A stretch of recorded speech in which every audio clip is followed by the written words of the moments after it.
put these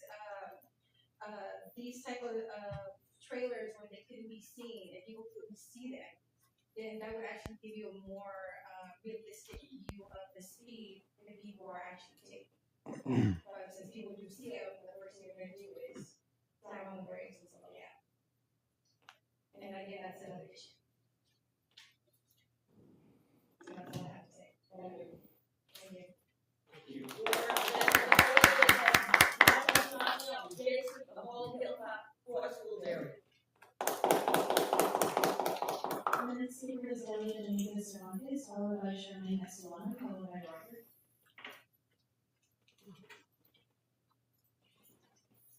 Mayor, council persons, and our city manager. I reported before, last time we were here, about the fruit stands that are showing up in different places. And I called them in myself on where Park Valley Road becomes, or H Street, East H between Park Valley Road and Mount Miguel at one corner. There's a little shopping center there where the old Albertsons used to be. Well, there's a fruit stand there now. And I called the mayor's office, thanked the mayor, one of your staff immediately responded, took information down, and also advised that I could go on the act out. And again, your staff was amazing. The act person called me the following business day. Something didn't upload correctly. But she was telling me that there's nothing you guys can do about it. So I can't find that hard to believe. They told me to designate sidewalks, because you have to designate what's the issue with the streets, what's going on. So I designated sidewalks, that was the advice. But then, when she called me, said there's nothing you guys can do. And I find that really hard to believe. Either they have, and I don't know if you guys noticed, they all look the same. Somebody is bringing in these fruit stands. The umbrellas are the same, their equipment's the same. I mean, the one that you drive by on the Benito Road or it becomes Park Valley Road, that lady's always smoking her. And that's, oh my gosh, she's smoking. People don't, they're buying fruit from them. I don't think that's something that's allowed when you're handling food. So either we require them to go through the food handlers process to get permitted. I don't think it's a good idea, but if you're going to let them be there, then you have to do something about it. Make sure that it's healthy. We've heard of other places where there's the allegations of TB and all these things. It's just, we don't want to go there. Please handle that. Somebody, or who do I call? Or are you guys going to do it? Or tell me who to call, and I'll do that.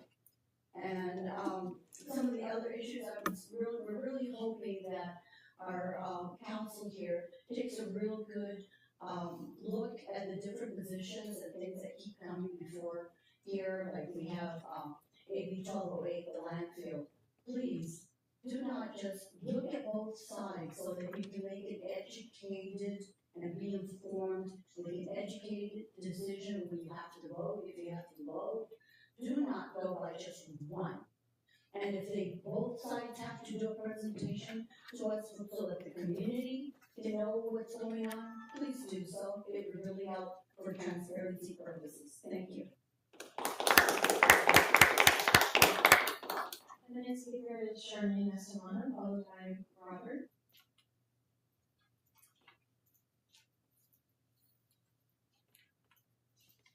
Good afternoon, Mayor McCann and city council members. My name is Charmaine Escalona, and I am a proud resident of District 4. Councilwoman Moreno, congratulations once again on your recent appointment. It's been 2 months, but still recent. Among the 8 candidates, you stood out as the best choice, and I wholeheartedly applaud the selection. And even if I was a candidate for that appointment, so I really commend you being here in that position. However, as constituents, I have reached out to you to request a meeting with you several weeks ago. We had arranged to meet tomorrow at 4 p.m., but the meeting was canceled yesterday without any explanation. When I asked to reschedule, I was offered a new date of July 25th. This raises a significant concern. Why must I wait 2 months to speak with my representative. As the representative for District 4, I sincerely hope you can find some time in your calendar to meet with me sooner than July 25th. There is a matter of great importance to our district and the region that necessitates our discussion. Councilmember Chavez, I have also made an attempt to set up a meeting with your office, but have not been successful in securing employment. This is quite disheartening, as the issues I wish to discuss are pertinent to the well-being of our community. Councilmember Preciado, although I do not reside in your district, I want to take this opportunity to openly thank you for making time in your schedule to meet with me. Your willingness to engage and address concerns from residents, regardless of district boundaries, is commendable and greatly appreciated. Thank you all for your time and consideration. The final speaker on your public comments is Robert. Lost the paper already. Hello, everybody. How are you guys doing today? Thank you. There's many things that I come to talk to you about because this is public comment. I like to keep it kind of general. But, you know, some of them have to do with integrity and accountability, right? As the city, they should be representing the people accordingly. The people shouldn't have to come and represent the city because you're supposed to represent us. Now, I've been to many of these meetings, right, where they gave these out to the public. And the lack of information is very, apparent to me because I was at the meeting and then I get told by other people things that apply to it. So I get to know what you guys actually said during those times that other people weren't there. And, the thing about you guys only being here during these times, right? And I'm not trying to say that part-time should include full-time. I'm trying to say that while you're gone, there's things happen at the city that need account for. So, for example, the paperwork today on the display, right? You go up to the kiosk, the digital one, you press the button, it doesn't work. But when I remind staff that there's a meeting tomorrow and there should be notice of it, everybody seems to want to work all of a sudden. And this falls on the city manager because she's the one who's supposed to be managing the staff, or at least the managers of it. And that's what I point out to these people is that there needs to be accountability. Like it can't be always the bottom layer always taking the fault if the management isn't stepping up to the task. And that's where you guys come in. You guys are supposed to advise management on doing things that are to represent us. And the lack of information, right, in this, because this applies to so many things that you're going to use a survey for that you're not being honest with the public about. I could name other things that you're not honest with the public about. Like the meeting today. Should I play you the audio and show you our own employee clicking the button and can't get to it? I don't think I have to do that because I have a video of it, right?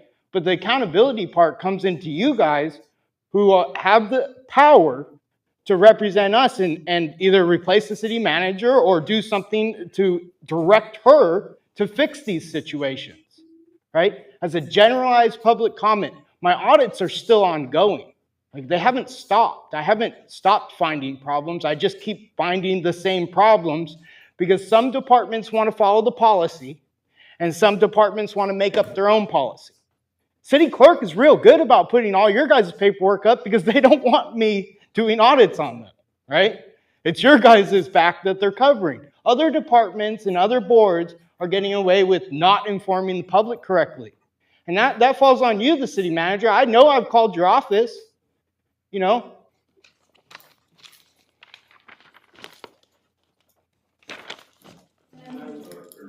more speakers? And were there any e-comments?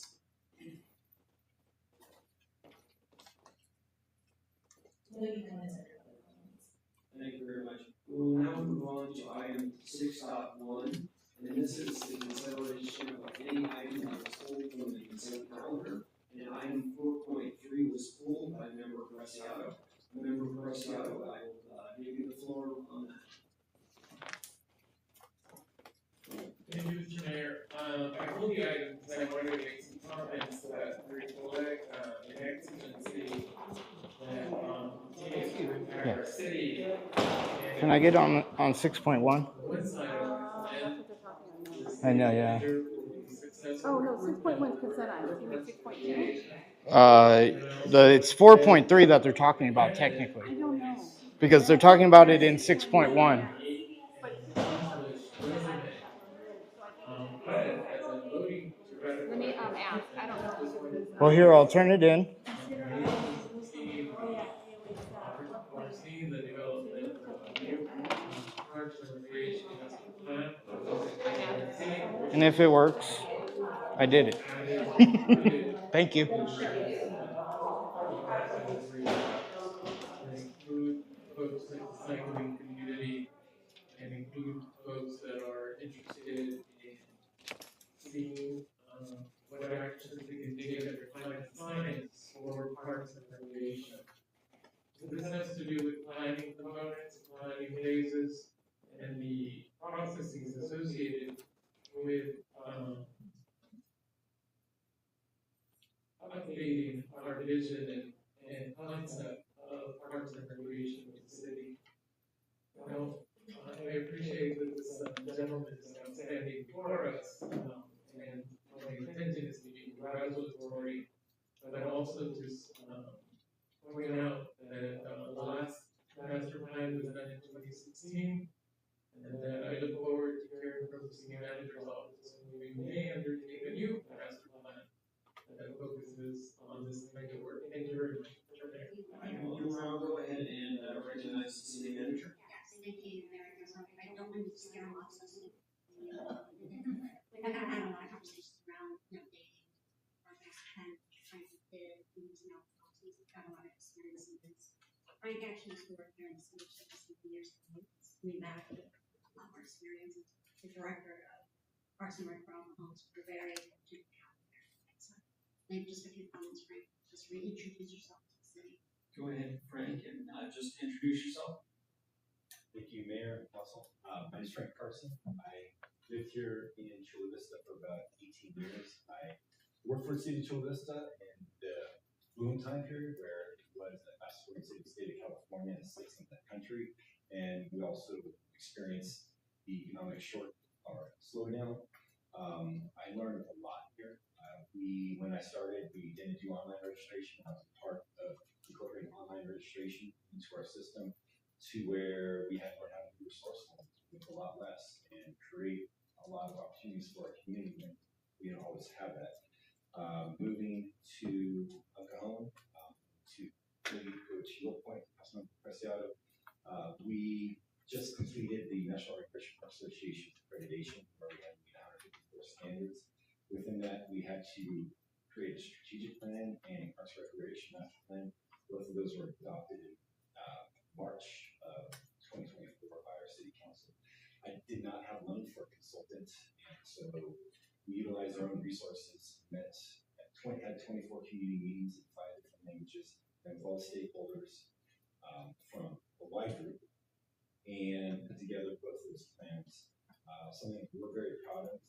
El Cajon stands to be the only city in the state of California that is accredited to the MRPA and the city accredited to the American Cancer Association. So if you have a double and you have that opportunity here to have something like that, it would take me and a team around me to create a recreation master plan conservatively, probably about 2 years. Realistically, it could take up to 3, if not a little bit more, depending on the timeline and really getting input from the community and make sure that they are perfect. Mr. Mayor, I just want to say I've read the 2 documents that are posted in the city of El Cajon. I think they're good documents. I think the enterprise before you the scale is going to be a lot bigger. You have 1,300 acres of parkland to deal with here and other elements and amenities that we need to focus on. So I just wanted to put it out there as the city manager does some great work and hires exceptional people to come join the city, that we have a lot of work ahead of us, and we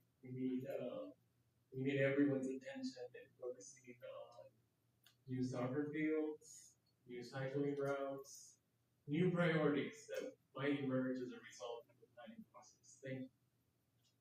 Thank you very much, and again, welcome board again. Frank, we're really excited to have you back on board. We do have two speakers on this item. Madam Clerk, if you could please call the speakers. The first speaker is John Acosta, followed by Robert.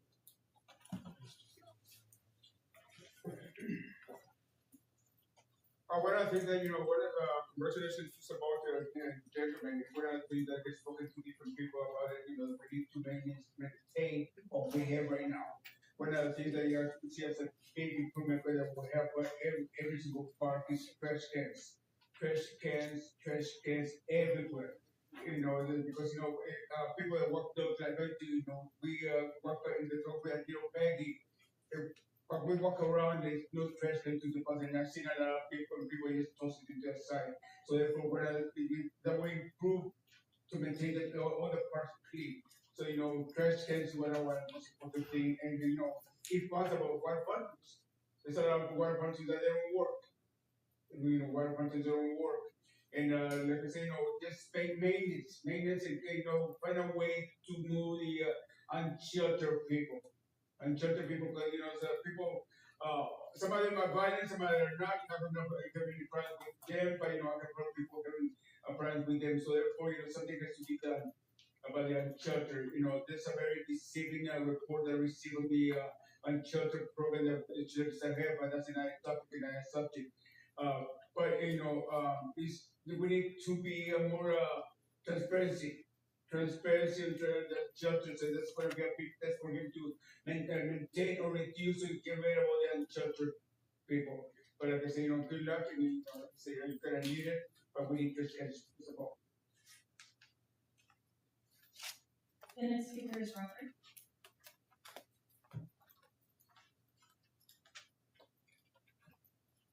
Well, again, it's going to be a long ride, I promise you. So, let's get on. A lot of the stuff that I do for the community is on my own time. I'm not here to get paid to do this stuff. Also, I represent the board members who are too afraid to say something to staff because of the way you make it seem how we can speak to people. Right? First Amendment doesn't cover, the speech you like. It covers the speech you don't like. So, my advice for a Parks and Rec director, or manager, whatever you want to call it, coming in, would be, listen to your employees. Why do I have staff coming up to me, explaining to me their positions, which I'm not going to get into the department or the person. But they start out the year with 8 people, and then they end up doing 3 times more of the work by only having 3. So, it's weird that they'd come to me, right? I'm just the news guy who's here to report it to you guys. But what they also need is community support. And if the city manager is going to ignore these things, not support our city staff, I don't come just to audit them. I come to audit the people that are the hardest to audit, the managers. Because if they say something, it's their job on the line. So I step in the middle, and I hold the line for everybody. Right? So, that would be my suggestion to a Park Recs person coming in right now, is you might want to listen to your staff. The second thing is with public meetings. Why do I have to put out that the meeting isn't on the calendar and the board supports me and asks staff why the meeting isn't on the calendar? I mean, like I said, these audits aren't not fruitful. They're very fruitful. It just depends when you want me to sue. Like I said, I pointed this stuff out months ago. I know you're all included on the emails. He definitely is, because he's the city attorney. So I want him to know most everything. Now, do I get taken seriously? Well, at this point, no, not really, because I come up with more errors. If I was being taken seriously, we would be seeing changes, right? And I hope he's one of the changes that wants accountability, right? He doesn't think he's just here for a free paycheck. He's here to earn it, because we're watching. That's the thing. You can't get away from the people. The people are out here because this is our life too, right? You're supposed to represent us. And in doing so, I represent staff too. If you guys are gonna make them do 3 times the work and have 3 less people, you wonder why we're getting complaints about them and their pay right now. That's probably why. So, but that's something you guys can talk about, like seriously, because it's unacceptable.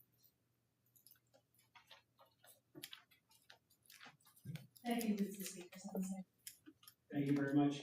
I will go ahead and make a motion to approve item 4.3 to hire Frank Carson and welcome aboard again. So moved. Do I have a second? Second. I have a motion and a second. Madam Clerk, if you could please read the heading. Item 4.3 is resolution of the City Council of the City of Chula Vista ratifying the city manager's appointment of Frank Carson as Director of Parks and Recreation effective July 12, 2024.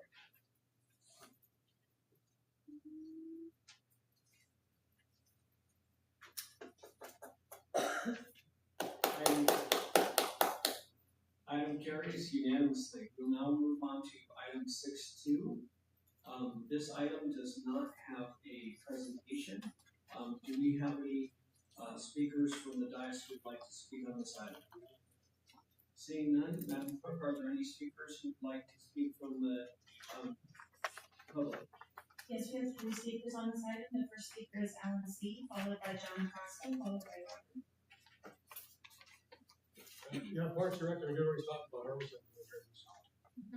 Yeah, I asked him to say it because, I'm looking at, there should be a presentation. $2 million for Mama Bird. $13 million remodel of Palomar Hotel. I guess it wasn't good for the tourists, so we're gonna give the people who made bad decisions of druggies and give them a $13 million remodel of that Palomar Hotel. What are you gonna open around Harborside Park? As I said, I work as March down there. There are rows and rows of apartments, no green space. They got that one little, you should have picture a while back, that one little park next to the freeway with one slide, literally one swing, and maybe little wood chips, that's it. That's all we got. When are you gonna open Harborside Park?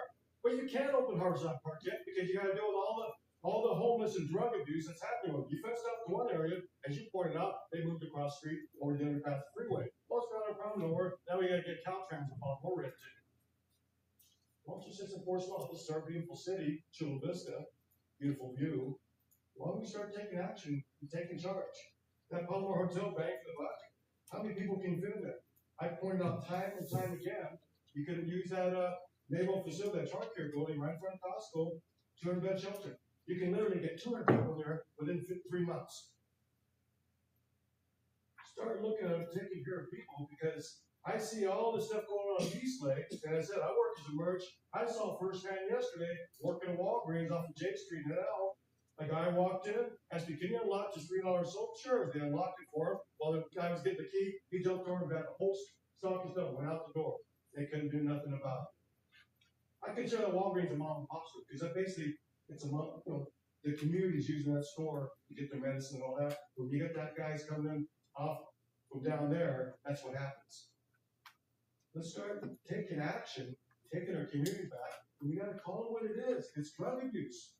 Yeah, some people have financial, but the majority of the homeless, it's a drug abuse problem.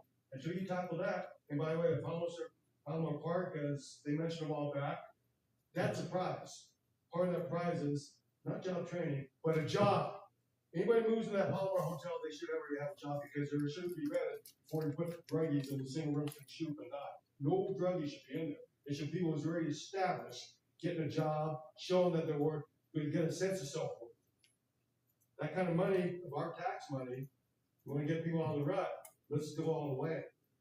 Not job training, but a job to get in that hotel. It should only be a temporary, maybe a year out, that's it, to eventually get their own place because they do have a job. But just the housing first is not going to work. It's a drug den now down there. It'll be a fancy $13 million drug den later if you don't take your action. Thank you so much. The next speaker is John Costa, followed by Robert.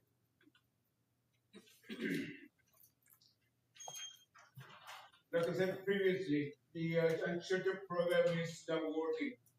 According to the, like I say, I requested information from the report, and from according to the report I received on May 3rd, 23, to May 31st, 24, they served 53 people.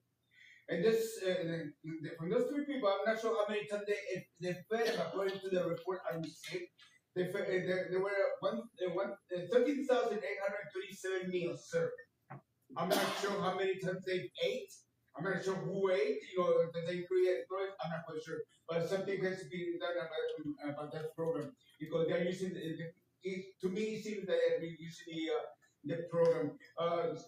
Mary, you said that they have hired 2 new people to take care and shelter. Well, you don't need new people. You need to get rid of all people because they're using the program. Somebody's making money. It's not helping the community.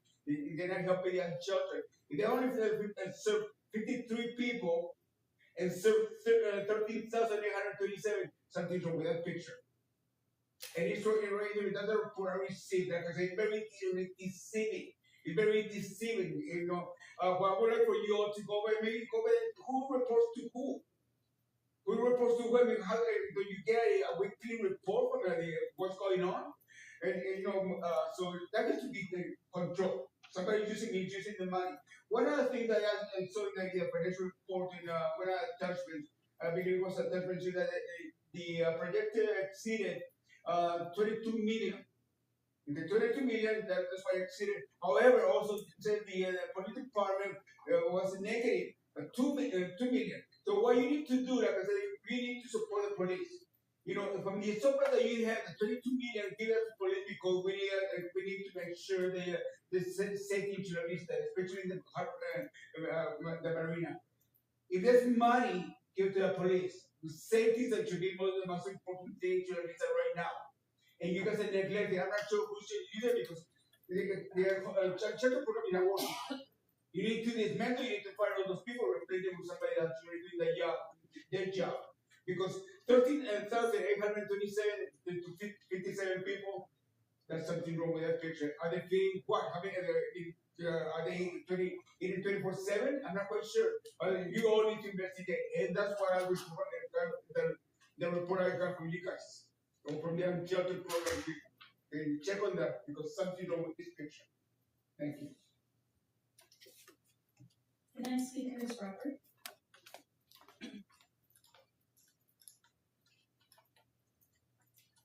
Hello again. Okay.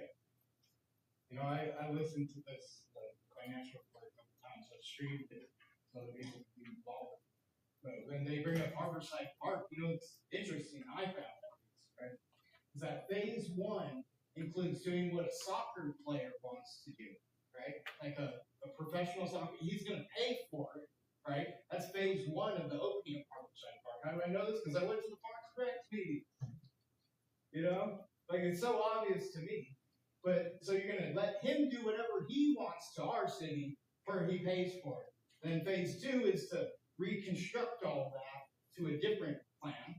And then there's a phase 3. If it's not phase 1, phase 2, that's a process, right? They're already telling us what they're going to do. They're not saying, what do you want to do as a community, and then going and doing it. What they're doing is they're going and getting funders, right?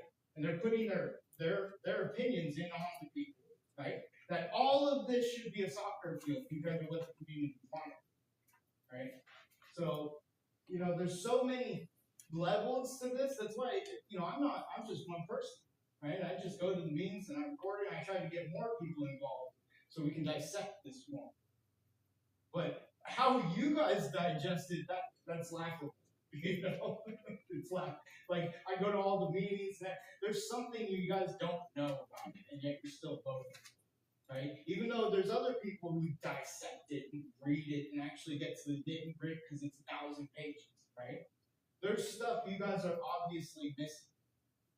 So whether it's the tax, right, and how you said, right, it was a temporary tax. That's a quote from an article a couple years back, right? And then we need to budget for the temporary tax, not budget to what if we don't get the temporary tax. Every time I went to them with that question, that was my criticism, was you don't have a plan for what you're going to do if you can't get it passed, right? You're just saying this is the plan for we could get it passed. And know, it's a fair question if you ask me. Like, what if the voters don't want it? You know, but these financial reports and stuff only figure if they get these things. They only figure, they're not giving us multiple outcomes, right? Because it's not their choice, it's not your choice, it's the voters' choice, right? But they're not preparing you for that. They're not even preparing us for that. So that was just a huge criticism I had. And this isn't going to stop all night because I go to all the meetings, so I have plenty of information to just pull out of my brain and tell you guys, right? Like, I even covered the events, you know, and we have a good time. But at the same time, that doesn't mean that she doesn't get to hold the managers accountable, right? When the public is coming to things, she should at least go, well, maybe give them an option. That concludes the speakers on this item. Thank you very much. Just a couple items. Harborside Park is planned for phase 1 to be opened in the next couple months. And again, I know that our Parks and Rec department did an incredible job of going out to the community for approximately 9 months. They don't even post their listening meetings. to the community and seeing what they wanted. And I was very privileged to be able to attend many of those meetings. And I'm just very happy that we're finally going to be able to get it back online. It's going to take a process, but in the next couple months, we'll open in phase 1. Member Brescia.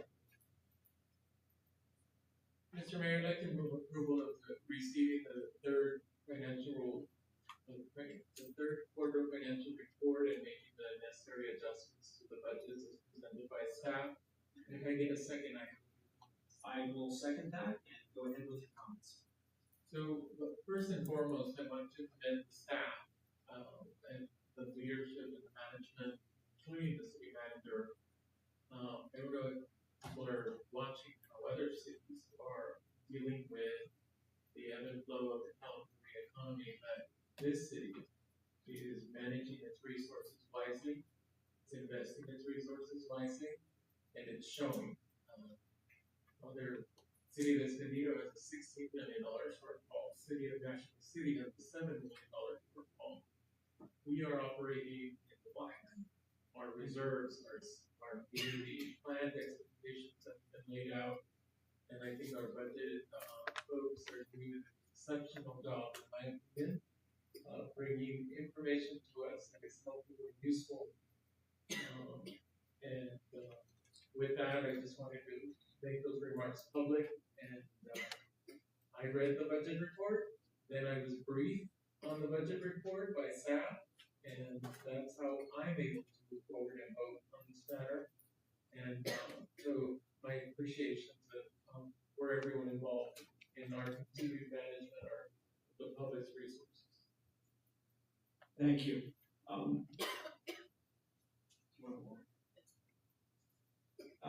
Sarah, Ed, and Maria, I just really appreciate you doing this. It's an outstanding report. Again, we are leading the charge as cities. Over the several years, we have put in good financial tools and items to be able to make sure that we are as healthy as we are. And the planning, it's always one of those things when you plan that when you are going to have a downturn, like the state budget was over $70 billion, that's going to be, deficit. And I've been here twice before that during recessions, and many times Sacramento balances their budget on the backs of the municipalities, and us being able to increase our reserve targets and then meeting those, us being able to go ahead and issue pension obligation bonds and making sure that we do pension reforms to make sure that we're protecting our taxpayers and being able to allow our employees who are retired here to actually receive their retirement, I think is a win-win situation. And again, this financial report goes through and shows the great work that you all have done over the years with Maria, Sarah, and Ed. So thank you very much. With that, I'll go ahead and ask the city clerk to read the head. Item 6.2 is resolution of the City Council of the City of Chula Vista making various amendments to the fiscal year 2023-24 budget to adjust for variances and appropriating funds therefore for fiscal required.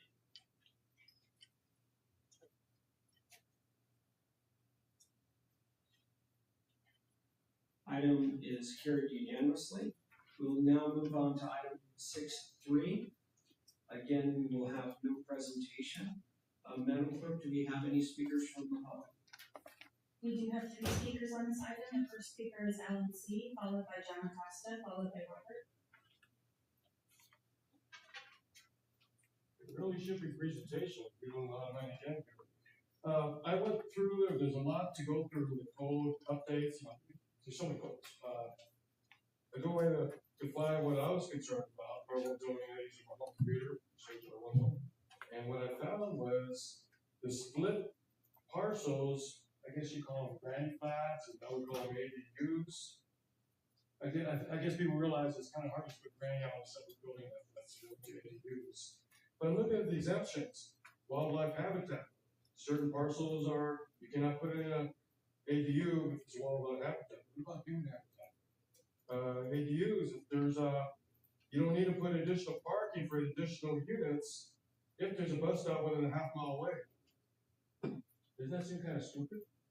There should be rows and rows of cars blocking the freeway. Another ADU exemption if it's a fire hazard. What about fire egress because you killed the parking? What about fire egress in all these ADUs? And then the other one is lady back there mentioned about historical site. Her home's designated historical site. Winners and losers.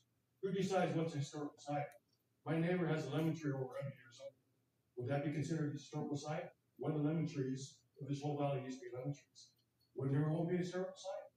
Wouldn't my home be a historical site? It was built in 1960. Got a Blue Haven flag stamp on there showing Blue Haven pools. Decades and decades, centuries after. Wouldn't that be considered historical? No, I'm just pointing out who decides what. Oh, let me throw one more at you. You've been about Balboa Park. What's the first thing you see? A beautiful eucalyptus trees. Come down J Street, what do you see? Old growth eucalyptus trees from off the freeway. That's my neighborhood. I know the future plan is put a bike lane on J Street. Would that be considered a historical site again for mountain trees? As we're building constructed, like you do in the Bayfront, and killing our residents, killing our history, killing our resident neighborhood, killing our ability view. Let's pull back. As I mentioned time and time again on K and Third, the senior citizen homes, and now the backyards are seven-story structure. What about them? What about your home? What about my home? And all the people living in Belarus, you're exempting ADUs, why are you allowed homes? And I'm pointing time and time again that you're building and building, you're destroying our neighborhoods. And for the people on the climate side, what about the climate? And you got more and more population. What about the lack of police? Because we're still understaffed police. That's Matt's measure A. Carlson police, we're still understaffed. You got your lifetime tax. So why you got to pass measure B? You already got a lifetime tax measure B. Thank you. The next speaker is John Acosta, followed by Robert. Once again, City Attorney, I sent you attachment regarding Alonso. He was really actually talking and trying to work his way to pushing the touchable dwelling. He's a real estate, and I send you to you the first election that he has. He's a state broker. He's a real estate broker. A real estate is right now, and those are definitely a conflict of interest. So, the city attorney, I would recommend for you to find a way to censor him and while you remove it simply because that's a conflict of interest. We don't want somebody to repeat the same thing that happened with Andrea and the marijuana business. He's trying to work himself with a real estate association people simply because he's a real estate, active real estate broker.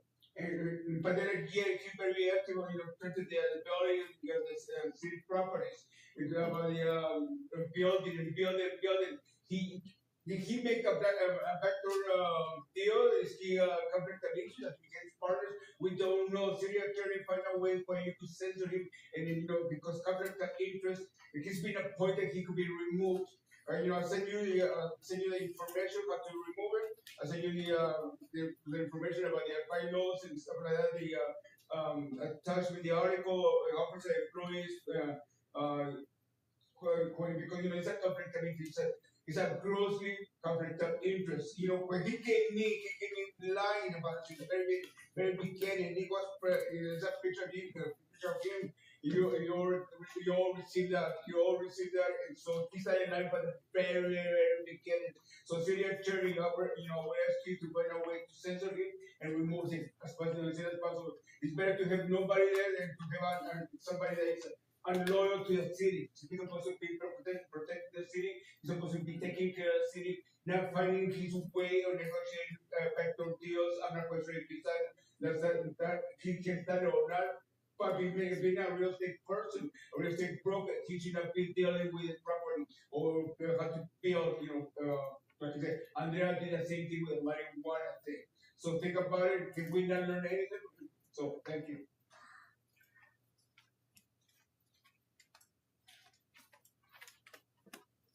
The next speaker is Robert.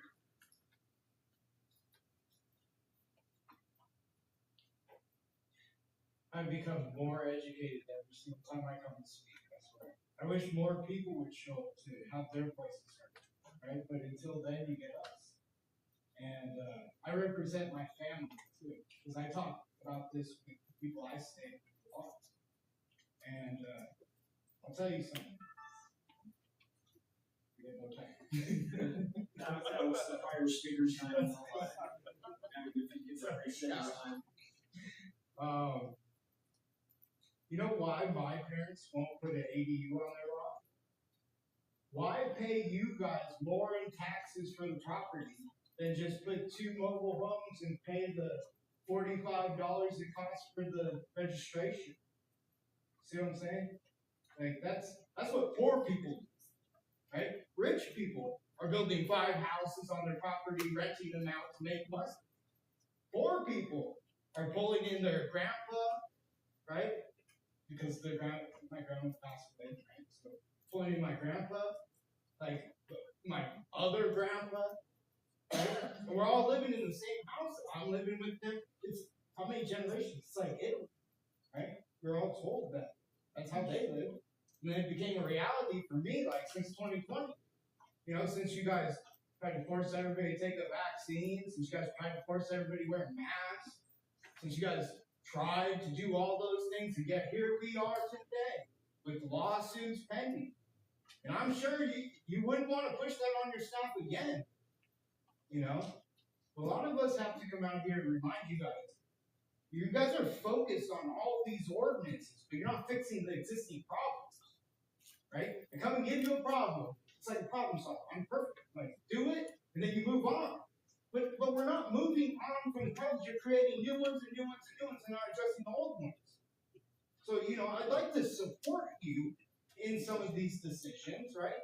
But how am I going to if no one's going to fix the existing problems? We pay for all those machines out there to notify the public, yet none of them work. Like I said, there's a lot of trust in all of this, and it can be earned, but not when no one's willing to show face. I fortunately get a lot done. When I come in and I make a complaint, man, they're ready to fix it. But I could imagine all the rest of the people that come here, voice their opinion, and they get no results. It's discouraging. And I want to encourage the rest of the community to come out here and get their voice heard and speak truth to you, right? There's the truth, and then there's what you think we're doing. And being honest here is the whole game. It's not about lying, it's not about cheating, it's not about stealing, right? But you have to be held accountable at that too. So, most of us deal in a different realm, or we all have different. So this is my piece with my family. And then I try to tell everybody how to avoid paying you guys more taxes at the same time.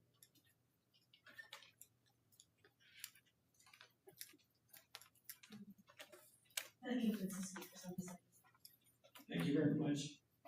I will call on Member Gonzalez. Thank you, Mr. Mayor. I'd like to thank the city attorney's office for clarifying that one of the two actions recommended today should be going back to the planning commission for input. So taking that advice, I'd be ready, if nobody else would like to make two separate motions. Is there any motion, Mr. Mayor? Go ahead. The first motion would be for second reading and adoption of the item. And the second motion would be to refer to planning commission to return within 90 days the second item. Okay, and just, I will second that, for the 6.3A. So, Madam Clerk, if you could please read that. Item 6.3 is ordinance of the city of Chula Vista, comprehensively amending Chula Vista Municipal Code Title 8, Health and Sanitation, Title 12, Streets and Sidewalks, Title 13, Sewers, Title 15, Buildings and Construction, Title 18, Subdivisions, and Title 19, Planning and Zoning, second reading and adoption. Please vote.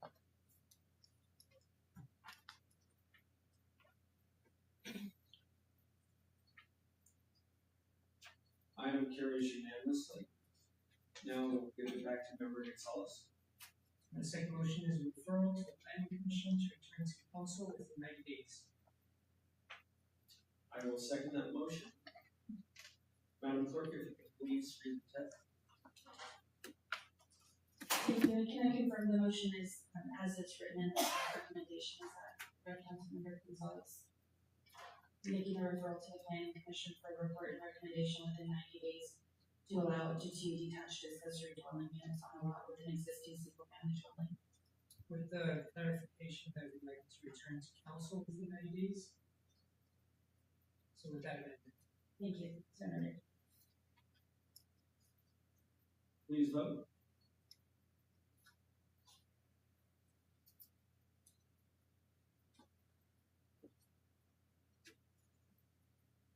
Item is approved with a 4-1 vote, with the mayor voting no. We will now move on to item 6.4.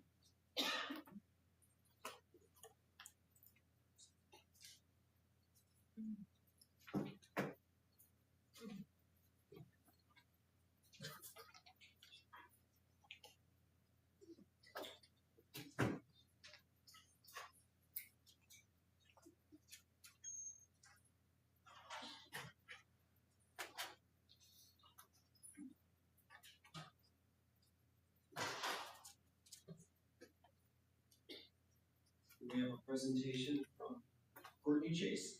The floor is yours. We're gonna wait for that presentation.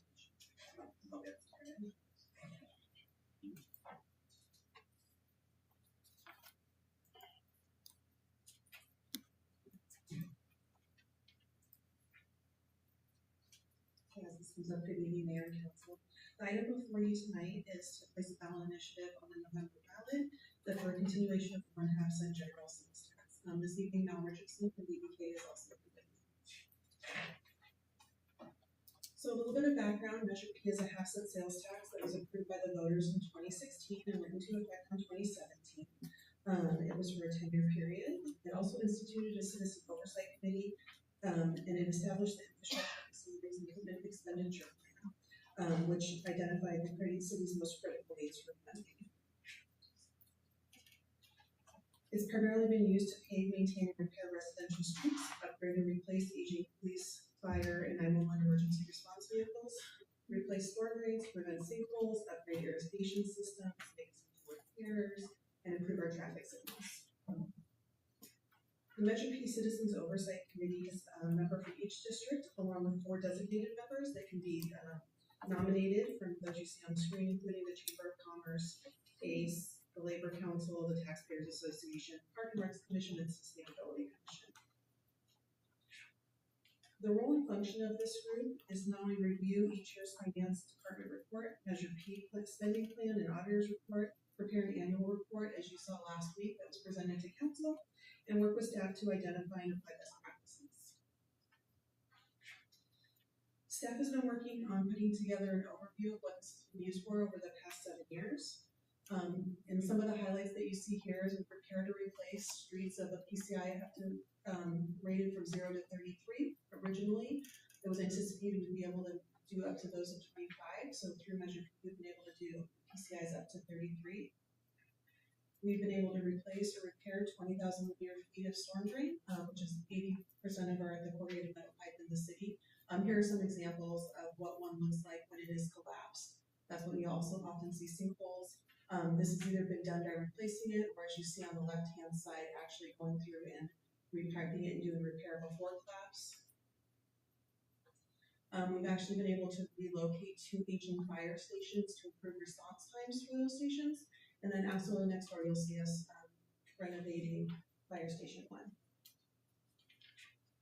For rec centers, parks and fields and courts, we've made upgrades and repairs to over 40 parks and facilities.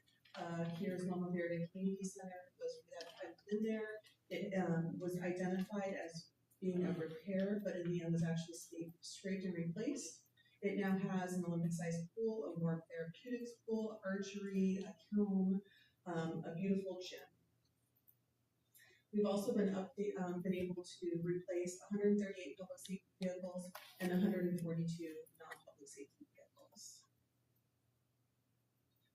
Along with this, we think it's important that you look at the general fund and what we've done here. So over the past 10 years, the city has taken a number of measures for stability and success going forward.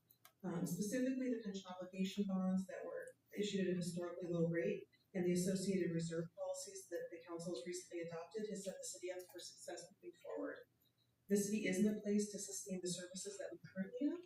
However, continuing the measure will allow us to continue to address the remaining critical needs and projects identified by the public.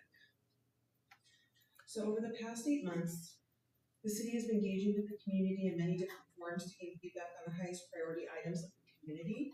This, combined with many infrastructure assessments, has helped us identify the priority of the community. This is some of the information that was presented to you by True North in January of this year. So a study was done, a feasibility study was done. It did also show the quality of life in the city that was as reflected by those that were polled with 70% having good or excellent quality of life in the city of Chula Vista. And the overall satisfaction with the city of Chula Vista rate was also almost 70%. An initial ballot test for a continuation of Measure P was asked of voters, and that polled at 72%. Along with that, a number of questions were issued to come up with the projects and services that were most important to those polled. So here you see the Tier 1 services and projects that were listed, along with Tier 2. With that, there was an interim ballot test that was issued to voters that were given some negative information about the ballot, and it then pulled, the positive pulled at 76%. And then after a final ballot test, we provided some negative information, a final ballot test of 69% positive continuation. With that, over the past 8 months, we've been, like I said, engaging with the community to get input and provide education about what we have done with Measure P over the past 7 years. Meeting with local service organizations, business groups, and boards and commissions. Most recently, in the past 2 months, we have, in May, we sent out a resident survey where residents were polled on what was most important to them. Today, we've received approximately 2,200 responses of 92,000 that were sent out. So today we are here, this also should be familiar from previous information, to move forward with a ballot resolution ordinance, that being a 75-word ballot question that's would be placed on the ballot, and then also a ballot argument, deciding who would be offering that for the council. So the proposed ballot question is listed on the screen in front of you.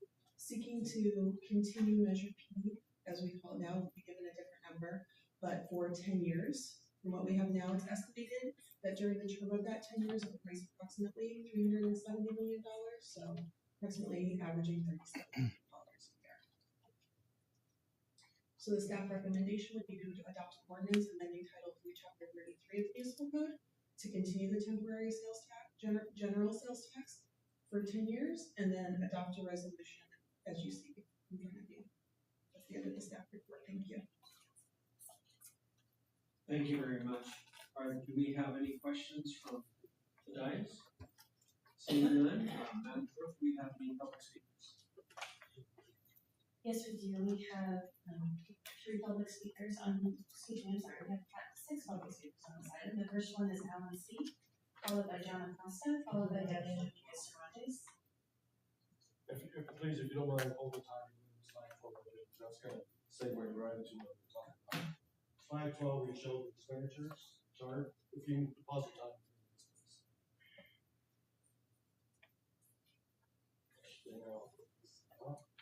Yeah, that's right. Okay, Maria, I'm not trying to give you a hard time. I'm just going to quote what was put out in 2016 when you guys initially passed Measure P. First, Council McCann, at the time you city council, like, well, there is no accountability. Ultimately, it comes down to the council. Changing the makeup of the city council over the next 10 years would also change how these funds are used, no matter what the current city council is promising. Just like 5 years from now. Maria, again, I'm not picking up because your own words. I quote, it's a temporary 10-year sales tax, she said. It's going to go away. We swept that into pensions. We'd be setting us up for a financial crisis. Look up there. I sent you an email. I sent it all the news. I sent it all the politicians. I hope you look at it. Because just 3 days ago, the governor shot down a 1.4 million people's signature to stop abuse of tax. It also requested honesty of the ballot title. That ballot title is not honest. I brought this coffee mug out to show you how evil Sandak is. That was 2020. When they're campaigning with our tax money to raise the tax back in 2020, they backed off. What is Childress doing? They're campaigning in 2024, sending out these surveys, ginning up for the next tax. But what you didn't put on there, what happened to Broadway? The parking lot of Broadway, now you took away for that bike lane, that ridiculous bike lane. What about Harborside Park? That could be your forte before you leave. I made Harborside Park happen for the working people down there all over the parking lots. What about bread and butter stuff? Yeah, you got your beautiful complex down on the waterfront, billions of dollars for that, 13 million for that Palomar Hotel. What about the bread and butter stuff? Take care of the taxpayers. Because we were suffering again and again. If you look at the email, here you got this gas mileage tax passed by Vargas, which I hope you speak up on, because she said the mileage tax is dead. She sits on the Air Resource Board, and they already got $400 bribes out to communities to start the mileage tax program up in Sacramento. It's coming, just like the managed banks. So before you put another tax, which this is a double tax, you got Measure A 2 years later, 2018. And that Measure A is lifetime tax on the working class people. Lifetime tax on the burden of the people of the business that suffered through COVID, suffered through bond inflation, $5 gallon gas, which is automatic go up every July. It's not a summer plan. It's the automatic SB1 gas tax increase from 2017. That's why your registration is going up instead of down. It's going to happen again and again. So tighten your belts. We're in the black. We don't have to spend so much money on nonsense. Yes, get the Bayfront debt. That's a good thing. You're already committed to it. But consider how much you spend on that billions of dollars there going to rich developers, not helping the working class people. Do not pass this tax because it's just going to hurt people more and more suffering right now. I thank you. The next speaker is John Acosta, followed by Delia Cervantes, followed by Steve Sandberg.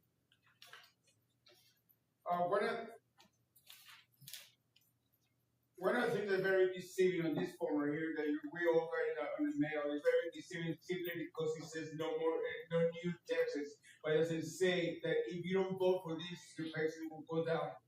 Simply because it's being taxed already. And what you're looking for, which is, you don't say that you got to continue taxing the community, taxing the poor, everything's going up. Everything's going up, and when you also was causing the unsheltered population, because if the taxes continue going up, people, the property owners and landlords are going to have to force themselves to raise their rent. So that causing, causing the people that are renting not to be able to afford it. So therefore, you are the main product causing shelter. One other thing that here is improvement as street west Chula Vista, from 805, we need sidewalks. All the improvement was done on the east side. All the improvement was on the east side. Yeah, we need that for whatever long it is, but we did not get any sidewalks.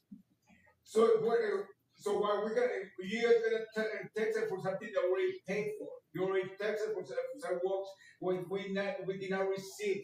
We should not get anything, and we should not be taxed unless you deliver. And we pay for it. Why are we pay for it? You said that Mayor McKinney is gonna write something very in favor. But then again, you should say you already paid for it. We're gonna deliver the sidewalks, and once we deliver the sidewalks, then we can, so that's why you already pay, because you already pay for the sidewalks you all never deliver. So therefore, city attorney, you're gonna do another article, supporting the mayor, the mayor. You for something we already paid for, you all did not deliver. You all, and when you say taxes will not go up, but it will not go down. So you want us to continue for something we already paid for, you guys never deliver. It's not fair for anybody, except for yourselves, for the east side. We need some improvement, some improvement on West Chula Vista. We were paid for that, and you guys did not deliver. So therefore, since you can stop the money, deliver first, and then we're gonna tax it later on, but deliver away from it before. We already paid for it. The next speaker is Delia Dominguez Cervantes, followed by Steve Stenberg, followed by Victor Urbina. I know why East Lake looks better than West Side.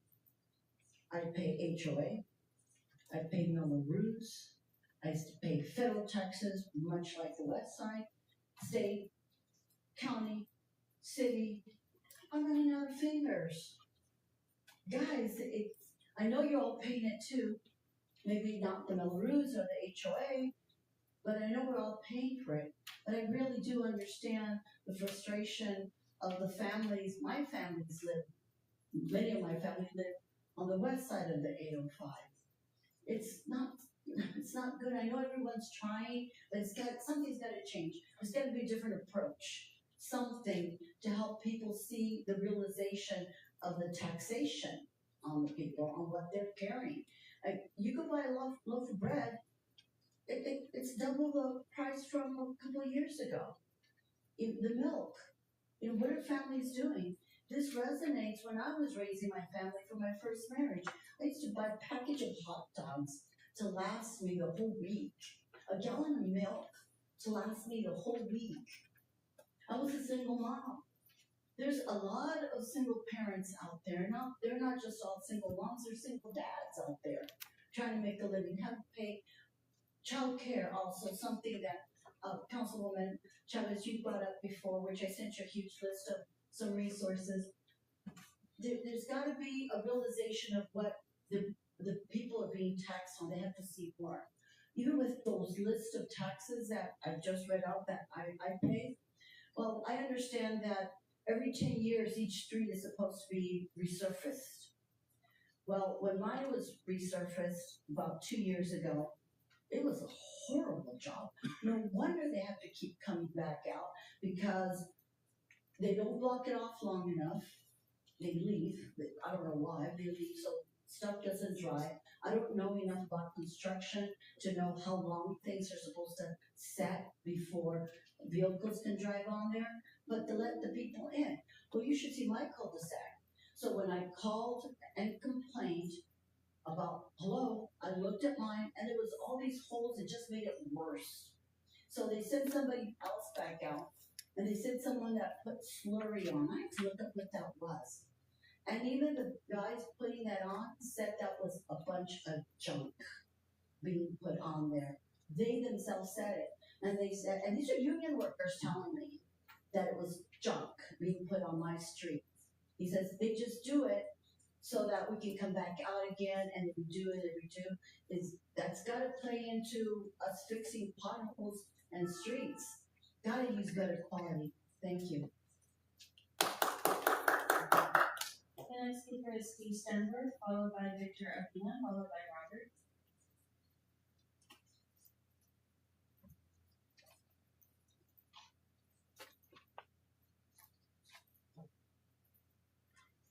No speeding up the clock.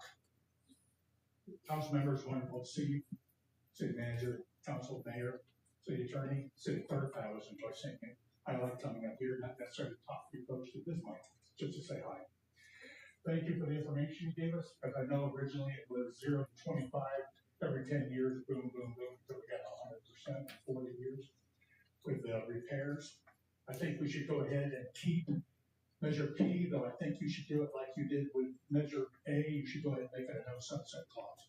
Not only that, you should keep it as a special election. You know, Measure P passed because it was a special election, passed by 68%.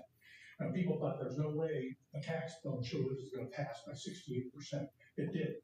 As opposed to that, Measure A passed with 52% because it wasn't a special tax, and people started talking about, well, what if the city council 20 years down the road decides they don't want to spend it on cops and firemen anymore?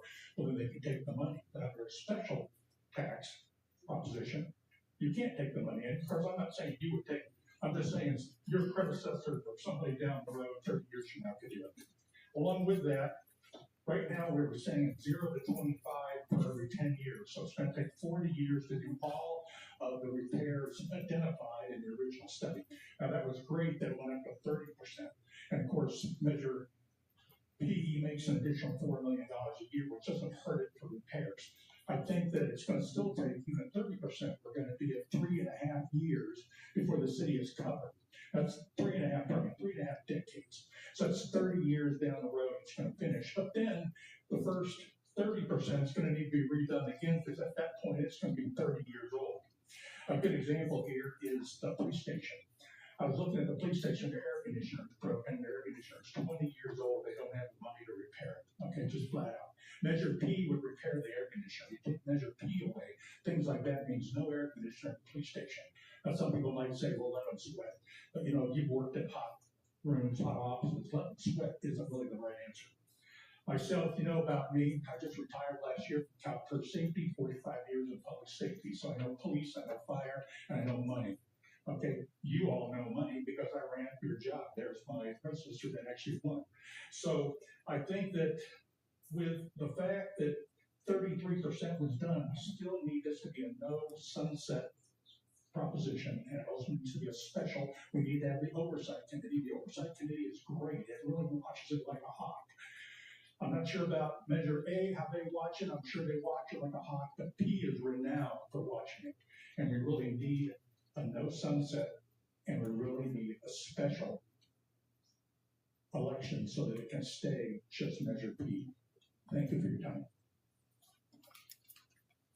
The next speaker is Victor Avila, followed by Robert. Good evening, Mayor McCann, City Council. My name is Victor Avila. I'm a proud Chula Vista and advocate. My wife and I are raising our two wonderful boys here in the city, and we cherish our city's rich history and diverse community. Chula Vista is a beautiful city, and it's our responsibility to keep it thriving. The renewal of this house and sales tax will set the infrastructure groundwork for our kids and for generations to come. As I'm sure city staff will tell you, deferred maintenance makes upkeep more difficulty, and I will respectfully disagree with some of the previous speakers. I heard things like the simple things and the bread and butter things. Thanks to Measure P funding, city staff has done a fantastic job staying on top of these things that other cities aren't doing as well as is Chula Vista. So if you just take a walk around York Park, visit the Loma Verde Community Center, our well-maintained roads and sidewalks, our repaired libraries, our new fire stations. These are very important things that are important to the quality of life of Chula Vista, and we've been able to figure it out. I would add high on the list in terms of importance. We were able to stay on top of storm drain maintenance. Our system was able to take the barrage of water that came with the storms this year. our other neighboring cities in the region aren't able to say the same thing. And as a result, our city, our residents weren't hit with the devastation that we saw elsewhere in the city. That is important. That is the bread and butter stuff that we need to be taken care of. And so, as you contemplate putting this measure on the ballot in November, I want to inform you all of a campaign effort that has been created to run positive messaging, urging Chula Vistans to vote yes to extend the house cent sales tax in November. Yes, on Measure P 2.0, if you will. Ms. Chase had on her slide, an independent campaign. So we're putting together this campaign through a mix of printed campaign mail and digital media. Will spread the word of the benefits renewing a half cent sales tax measure would bring to Chula Vista and its residents. And so I want to thank you for your dedication to the city staff for their dedication, and know that we are behind you. I appreciate your time. Thanks very much. Let's talk Ms. Rosenstock. The final speaker on this item is Robert.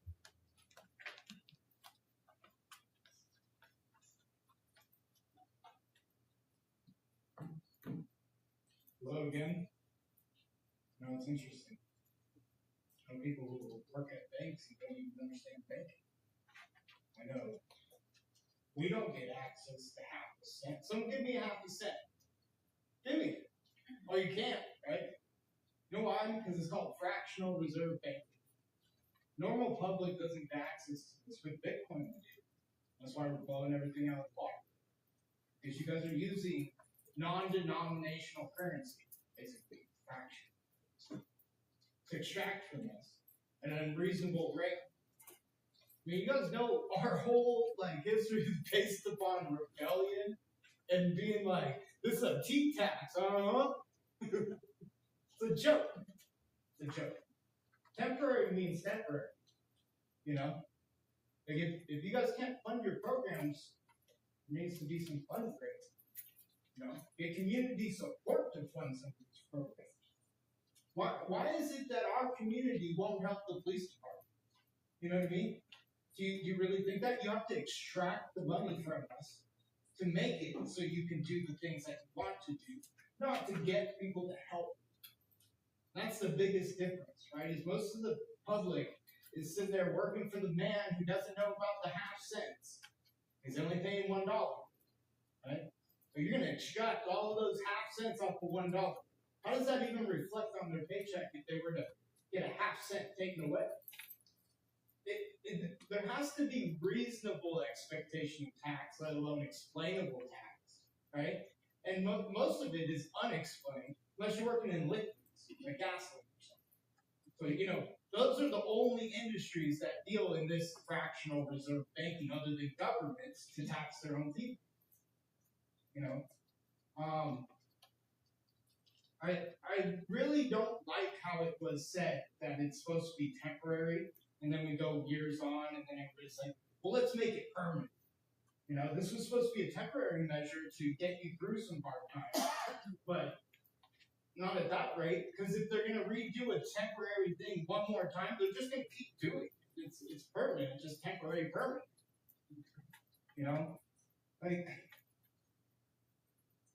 I don't make money, so you can't tax me. That's the catch-22 to this whole thing, right? Because I'm so poor, I don't even support any of that. But you have to put me in that position where I'll still work. I'll still do things that benefit the community, even though I make nothing, right? But you're going to take it away from all the people who work hard to make their money, but you have to pay taxes. Taxes are voluntary as far as I'm concerned. Because at any time we can remove our consent by not paying.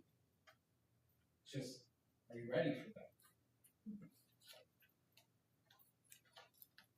That concludes the speakers on this item. Thank you very much. Member President.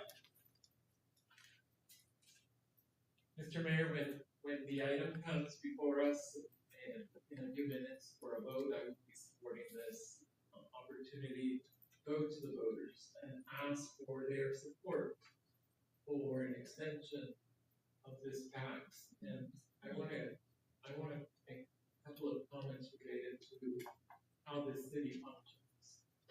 one of the extraordinary things is that the citizenry will, whether it comes here to the dais or it sends us communications or expresses themselves through other means, including any of our social media inputs, they expect that we will have strong public safety. And by the way, we're understaffed in public safety right now by about 10 or 12 officers, maybe a few more. But we've never had so many officers as we have now.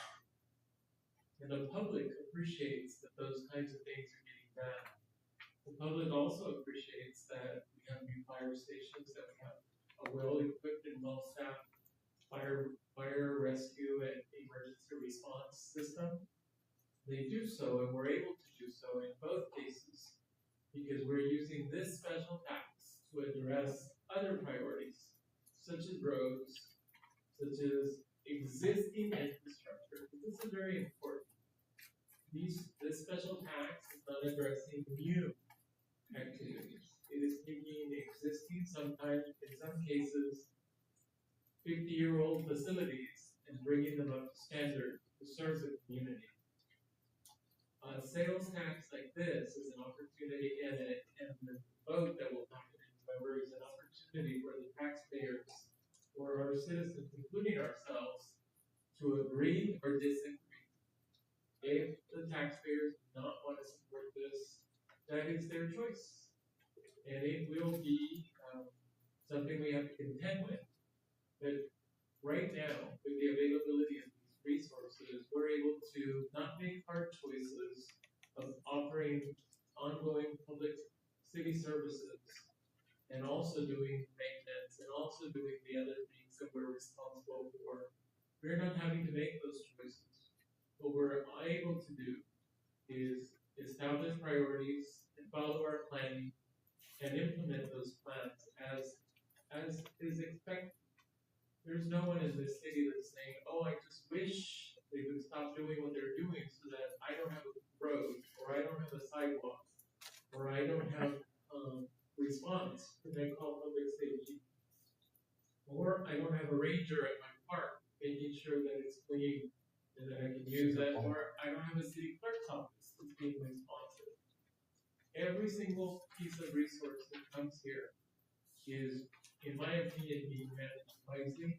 And in the case of our special taxes, the Measure A and the Measure B, the citizen oversight is working. We are investing the money the way we promised to do so. And I say we, even though I wasn't here, I voted for those taxes, and I feel that we are getting the resources that we're getting. The resources and the services that we're getting. So, I appreciate that there's a lot going on in the federal government, there's a lot going on in the state government. But one of the most valuable things that I think of when we adopted a very general tax, like we're doing in this case, this general tax is local. We have local control. We are the only ones, the city council and the citizens of this community, decide how to invest these resources, and we don't have to distribute them here, distribute them there, send our shares Sacramento, they stay here. So this is a Chula Vista general tax for Chula Vista purposes, or as some people say, the beautiful view. And when you can't see, the storm drains are getting as fixed. And many other amenities that probably aren't visible to us because they're inside the infrastructure. The roof at Norman Park, I'm sure nobody takes tours of how beautiful the roof is at Norman Park. But I will tell you, we are maintaining that facility for extending the life of that facility. And the people who use it in my district are very happy that Norman Park is supported. There's a great number of items that have been supported in this city, in the entire city, not just the west side. We've seen the presentation that's been done by staff. We see that roads have been maintained in District 1, District 3, District 4, District 2. We see that these investments have gone everywhere. And in that regard, I'm very interested in seeing how we can be supportive. And I hope all of us as members of council see the benefits of having these resources address the infrastructure, address roads, address sidewalks, and potentially help us with our homeless services program, which is what I see is proposed. And so I'm ready to support my fellow members of council, mayor, and others to share facts about how we've been using Measure P and the effect it is having on the city today. And with that, Mr. Mayor, I will yield back, and I look forward to supporting any motion. Actually, Mr. Preciado, the speaker's queue is clear, so I would welcome you to make a motion. Okay, so I move adopting an ordinance to amend Title 3, Chapter 3. Oh, I'm not going to read it. I move to adopting A as presented by staff, and look forward to voting on that item. And we can do A and B at the same time. We can? That I amend my motion. I move approval of item A and item B as presented on the screen. And we have a second from Member Chavez. Madam Clerk, please read the heading. Item 6.4A is ordinance of the City of Chula Vista amending Title 3, Chapter 3.33 of the Chula Vista Municipal Code to continue a temporary 1/2 cent general transactions and use tax to be administered by the California Department of Tax and Fee Administration. First reading, forfeits are required. Item 6.4B is resolution of the City Council of the City of Chula Vista, 1, amending resolution number 2024-054, following the general municipal election to be held on Tuesday, November 5th, 2024. 2, ordering the submission to the qualified voters of the city a proposed ordinance relating to the extension of a 1/2 cent general transaction and use tax. And 3, authorizing the mayor to submit the ballot measure arguments in favor of the tax measure. And 4, directing the city attorney to prepare an impartial analysis of the measure for fiscal requirements. Please vote.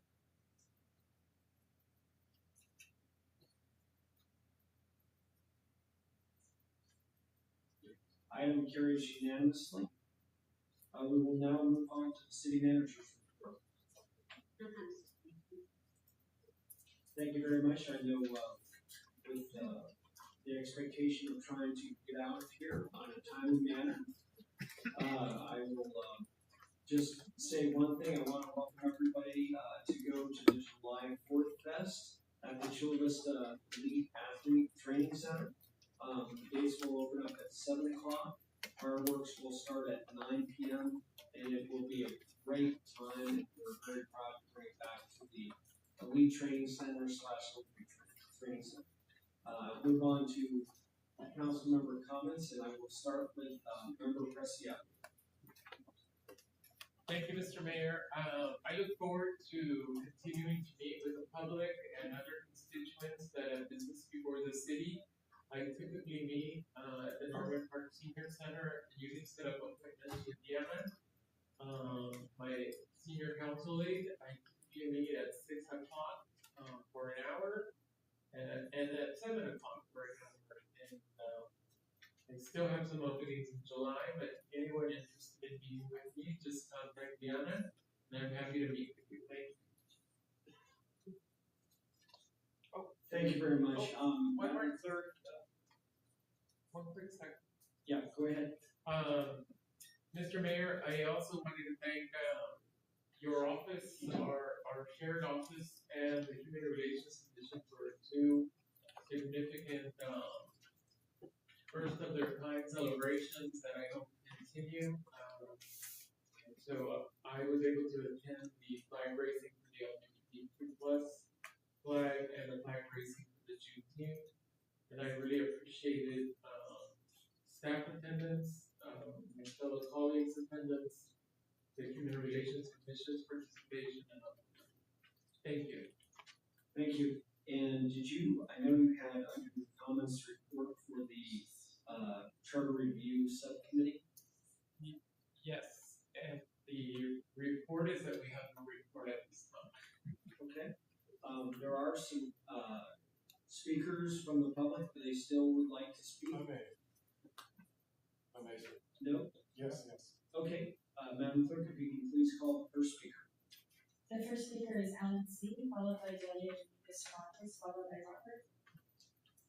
If you may indulge me, I was gonna speak on, because I was curious what the charter committee is, because I know it's a separate committee and not the full council, so the concern is, I think the full council should be involved in the whole thinking process, deciding things as well as, of course, the council can vote, but even the decision process and speaking process, it shouldn't just be this little group of people.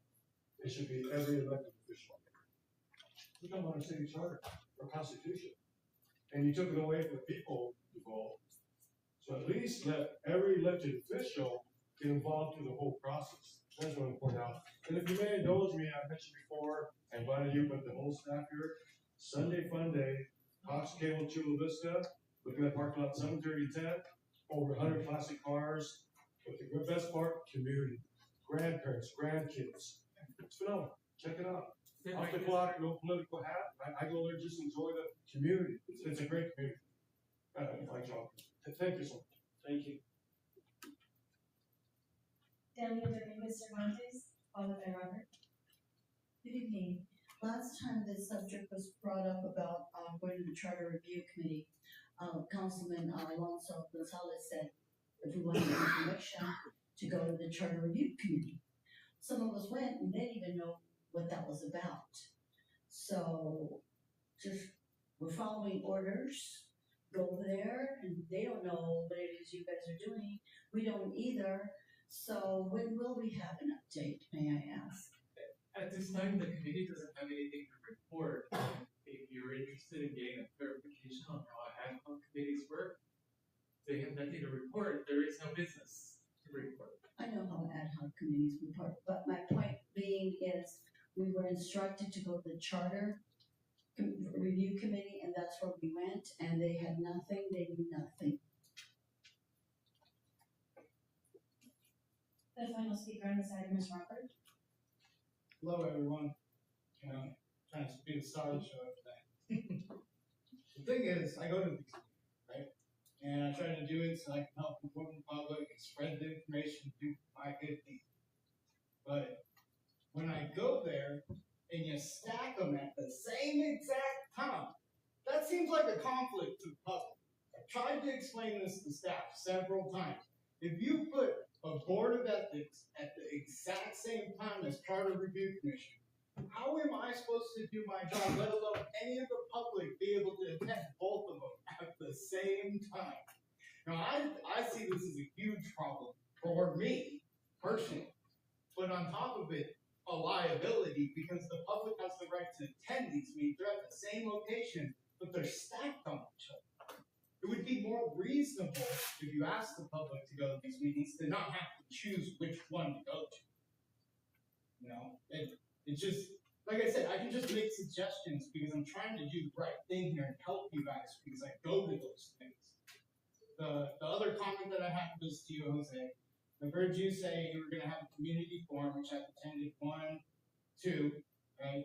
I never got a notification of yours, or maybe it already passed. I know you did one with just the board members, which, that's fine if you don't want to invite the public. But I'm waiting for yours so I can give equal coverage. Hopefully Alonzo will want one, maybe even John McCann. It does speak numbers to you two doing it, even though you're so supposed to be yours was, right? But all I can do is point these things out. They're very obvious to me because I'm a scheduled person. I need to know so I can schedule. But everybody else goes through the same thing I do. How am I going to go to both? So I appreciate it. Thank you. Madam Clerk, are there any more speakers? That concludes the speakers. Okay, we will continue with the council member report. I will now call on Member Chavez. Thank you, Mayor. I just wanted to give a brief update. I attended the Stand-Up Borders Committee meeting last Friday, and we heard a report on the region's various health and safety factors. I wanted to share some concerning findings that we heard in this report and I just want to mention before I start reading that I'd love for that report to come to City Council and for the public to hear. I think it's very important to see and hear the perspective of people that dedicated so much time to this information. So on national rankings, I wanted to mention that 13th for particulate matter PM, 2.5 related mortality, 9 for adverse birth outcomes from air pollution. We're talking about air pollution.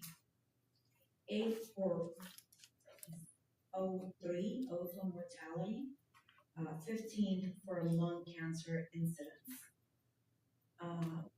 Black, Latino, Indigenous, and Pacific Islanders represent 89% of the population of most impacted communities. Children's asthma ER visit rates were 2.5 times higher in some South Bay communities. We're talking about Barrio Logan, Logan Heights, and Sherman Heights, than the regional average. When we're talking about border communities, which includes us, we're right next to the border. Asthma rates are 18 times higher than the national average. Cardiovascular disease rate is higher than 60 to 80% of the census tracts in California.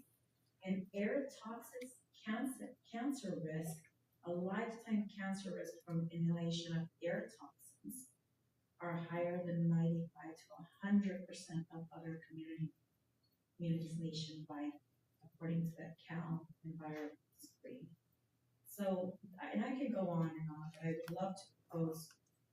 I did speak on it, and I did mention that many of the solutions that we're thinking about is reducing traffic. We're reducing traffic in the 805 and 5 by liberating the 125 for it to be able to be free. That would cut time in half, almost from the 805. And I want this report to come back and talking about many other solutions and projects by national, regional, because we have the border crossings, and I actually emphasize that the border directors and our new CEO work with cross-border officials, because we are sharing the air.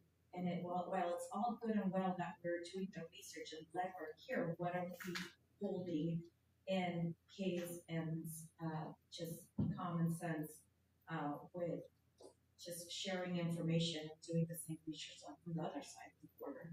So, and we're talking about water, air, and just transportation efficiency.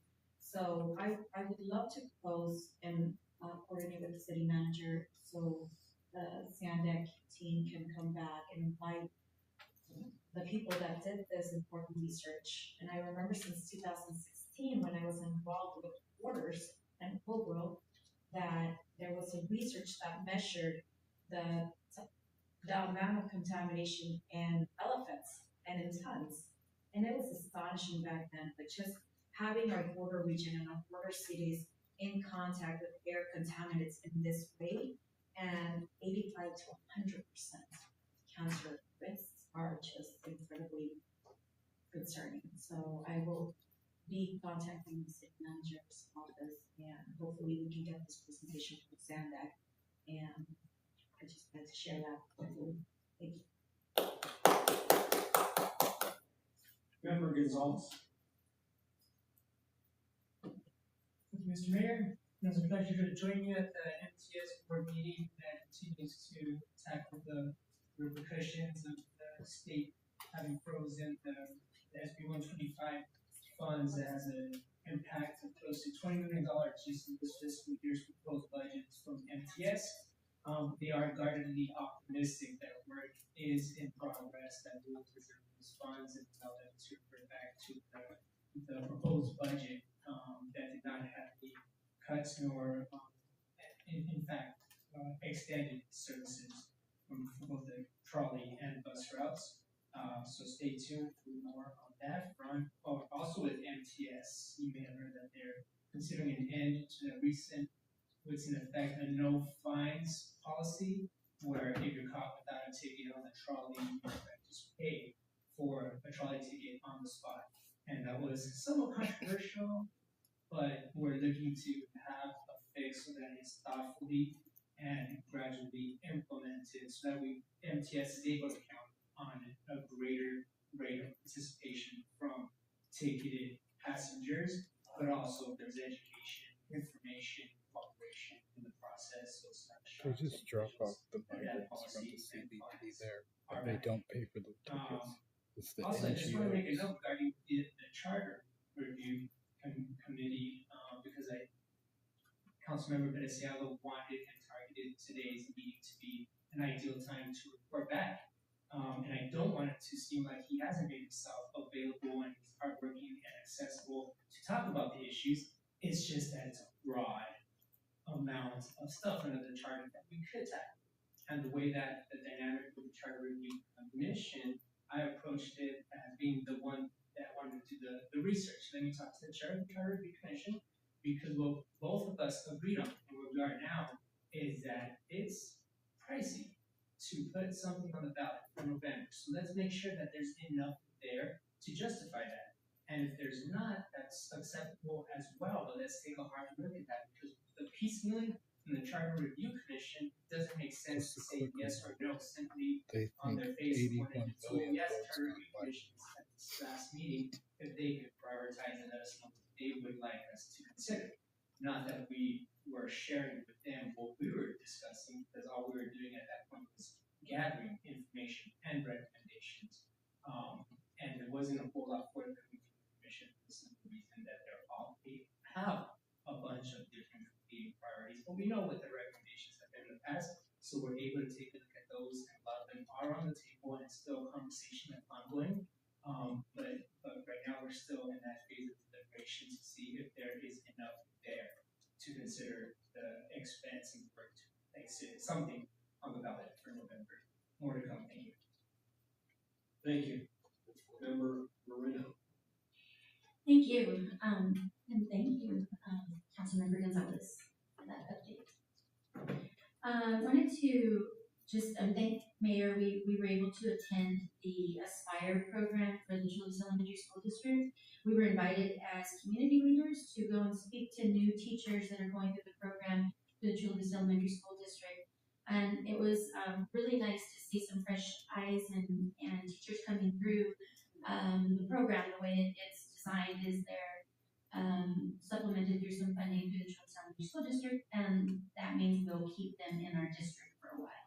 And so I thought it was really nice that we were able to go and share some reasons why we really enjoy teachers in our community, why it's beneficial for our youth to have these dedicated teachers. It's because we know it's not a profession that they're going to get rich on, but they are going to get rich in their soul will be enriched by all the students that we have in Children's Elementary School District and beyond. So I thought that was really nice that we were able to share those stories, and even going back, and one of the questions they asked is if we could give a special memory of one of our teachers, and people were able to share. I mean, everybody kind of goes back to their profession or something that inspired them as a kid, and they'll never forget that one teacher. So we really asked them to be that teacher. On Saturday, I was able to spend the day, most of the day, with again, Mayor McCann was there also, with the animal care facility at the Orange Park. And it was really nice because what they did was they invited all of the fur parents that came out that had adopted our pets from, well, the dogs. They were just dogs in this one, but this one didn't have dog and cat fights at the park, but they invited the canine pet owners to come out. And I was really impressed with the staff and how excited they were to see those long-term guests that they had in their shelters. They cared for some over 500 days that were there. But it was nice that we got to meet the adopted parents that came out and took these loved ones into their homes. And so just kudos to all of them. And, we were able to share some really pleasant words with them. But I think it was really beneficial for the staff to see why they do this work. And just for us to be mindful on, there's lots of things that we can do there at the animal shelter to help out. Of course, free puppies to everyone, free adult dogs. There's a lot of really loving dogs that are there waiting just for the perfect home. But staffing, we could even volunteer, walk a dog. There's just tons of activities that we can help support the staff that really, really need it there. Lastly, we had our community forum on June 12th. That was really well attended. And I want to thank, again, the city manager staff for their presentation, the budget, everything they've gone through, but also with the Measure P presentation that they'll be coming to do for us also. And I think that was something that our last community forum, they really wanted to have a little bit more information, a deeper dive. They'll be doing that in July, but we have Harborside Park. So I invite everybody that wants to hear more of the updates of Harborside. That's what we'll be having on July 10th, sorry, from 5 to 7. And we plan on having it at Lauterbach Park in the community center there. But I just want to thank everybody for those that attended for the District 4 Community Forum. And that's all I have. Thank you very much. And Madam Clerk, do you have a report for tonight? Just an announcement that we do have several boards and commissions with vacancies, and we are accepting applications. Some of the applications are due July 1st. The Planning Commission is currently accepting applications for an at-large seat. That application period is open until July 15th. So if you or anyone watching knows anyone who's interested, they can apply at chulavista.ca.gov/boards, or they can contact the city clerk's office. Thank you. Thank you, and we'll now go to the city attorney's report. Thank you, Mr. Mayor. Nothing to report tonight. There is no closed session, so we jump already. Great. Well, I want to thank everybody for being here tonight, and we'll now adjourn our meeting to July 9th at 5 o'clock here, and everybody have a wonderful, patriotic Independence Day on July 4th. Thank you.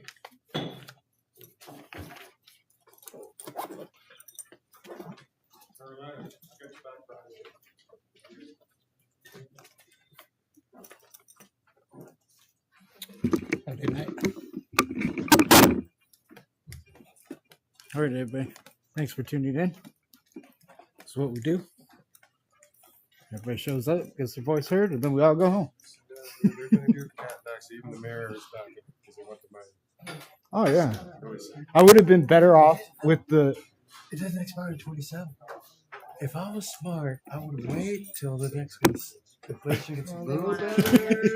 They want 2 chances. Yeah, they do. Oh, that's definite.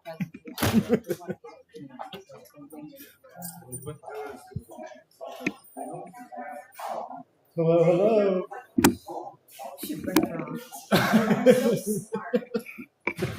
You're really They can. functional. Oh my gosh. So who knows about that? I said, Robert, Mr. Genius. You know, it'll pay off one day. It will.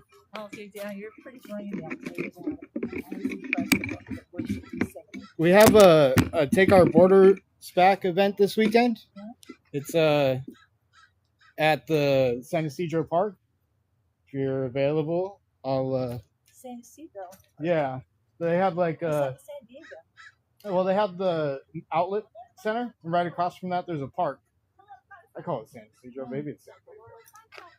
But because my friend, she's the over Parks and Recreation for San Diego, and Miss Dottie Gift. She's amazing.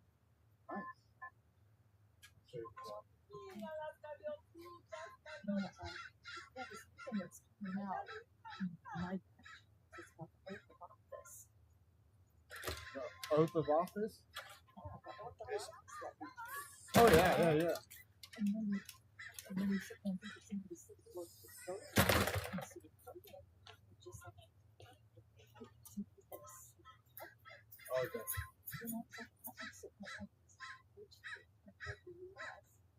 Yeah, you're not on the interview. Oh. Just want to let you know the reason why me and John McCain's approving it, the tax, they get 2 chances. They know it's not going to pass in November because so many people are upset with the inflation, with the Sand Act. You know, Sand Act also got the same. You guys got a pin on this. We got each other. And then 3 days ago, I'll see you there. took away our right to honesty in the ballot. So all of this combined with 1.4 million people signing that initiative that got taken away, there's gonna be a lot of pissed off people. But here's the thing, they know it won't pass, but they want 2 chances to make it pass. Because the budget doesn't expire 22nd. So they got 2 chances. Look at I got links and wait till you see my follow-up email next. And I knew it was at the first week. So I got a follow-up email, which you already got a piece of. So don't really share that out to me because you got to scoop the file and the rest of the I'm trying to get more people down. Voice of San Diego, good site, good news site. Voice of San Diego has good solid stuff. And that's let's have the links in there. What I talked about there, Voice of San Diego. And I pulled up to 2016 when Maria said what she said. Yeah, sure, what Maria said back in 2016. That's my Voice of San Diego. That was right from her, what she said back in 16, from the Voice of San Diego. We'll just text the board. Just text the whole text, or just copy paste the whole text. And then there's the links, so you get a advance look at what my next email will be before the election comes to meeting. Because she actually said that, so I got my point across, but my point across is now going to be shared with the world. Okay, so this is pretty much a done deal. They're going to put, if they already voted, no matter what we say next time, if they're already, but you know what? I'm going to expose it. Because what I said in there, that part I said, only you and you got the text. But I'm going to send that just like my other email I sent the other day. I'm going to send all that and expand it, focus just on Chula Vista. My email you saw was everything. Just like the flooding of the sewage drains. They didn't do their job in San Diego. Now they want to put a 1 cent additional tax. Oh, we need money from the sewage drain. Because you guys didn't do your job the first time off the rates you took for the taxpayers. Because that's what the sewage bill is supposed to do. Yeah, it goes on and on. And yeah, but you look at what you said. It's a temporary tax. It won't go away. And Councilman McCann at the time said, well, we don't know what's going to happen. Well, you see what happened in Hazel.